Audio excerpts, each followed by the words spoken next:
कबूतर वाले भाई को हुकूमत कराउणा इदां ही आ जिद्दां रेगमाल दे नाल सतंजा करना। सजनों बेलियो मित्रो, लाहौर मनारे पाकिस्तान जलसे दे विच बांह दे उत्ते तुहानूं कबूतर बिठा के विखाया वा। इंशाअल्लाह अगले जलसे दे विच जनाब रस्से दे उत्ते तुहानूं साइकिल चला के विखावांगे। बिल क्लिंटन अपनी किताब दे विच लिखदा वा, गड्डी दियां दो लैना जदों बिरयानी दी याद आई असां देगां दे कोल बैठ के रो लैना। मीए नूं टीवी दे उत्ते इंज कवरेज देण डए आ भी जिद्दां असीं चोर पहली वारी वेखिआ हुंदा।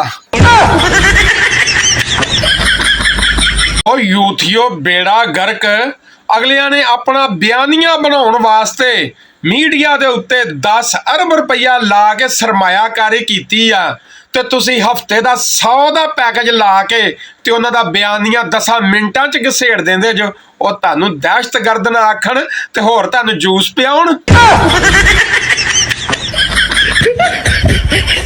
ਮੰਨਿਆ ਸਰਕਾਰ ਅਸੀਂ ਪੜ੍ਹੇ ਲਿਖੇ ਨਹੀਂ, ਹੁਣ ਤੁਹਾਡੇ ਕਹਿਣ ਦੇ ਉੱਤੇ ਅਸੀਂ ਗੋਏ ਨੂੰ ਕਿੱਦਾਂ ਹਲਵਾ ਕਹਿ ਦਈਏ।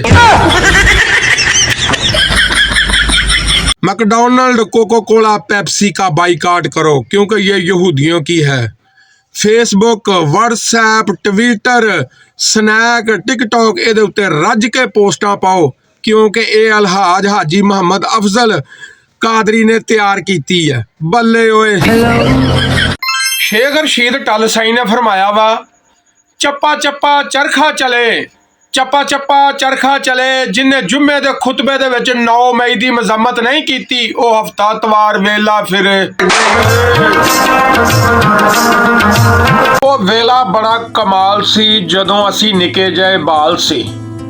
ਉਹ ਵੇਲਾ ਬੜਾ ਕਮਾਲ ਸੀ ਜਦੋਂ ਅਸੀਂ ਨਿੱਕੇ ਜਿਹੇ ਬਾਲ ਸੀ। ਬਰਫ਼ ਦੇ ਗੋਲੇ ਖਾਂਦੇ ਸੀ, ਬਰਫ਼ ਦੇ ਗੋਲੇ ਖਾਂਦੇ ਸੀ, ਹਫ਼ਤੇ ਬਾਅਦ ਨਹਾਉਂਦੇ ਸੀ, ਨਾ ਵਾਲ ਸ਼ਾਲ ਵਾਉਂਦੇ ਸੀ, ਨਿੱਕੀ ਜਿਹੀ ਸਾਈਕਲ ਭਜਾਉਂਦੇ ਸੀ, ਨਿੱਕੀ ਜਿਹੀ ਸਾਈਕਲ ਭਜਾਉਂਦੇ ਸੀ ਤੇ ਰੇਸਾਂ ਗੱਡੀ ਦੇ ਨਾਲ ਲਾਉਂਦੇ ਸੀ।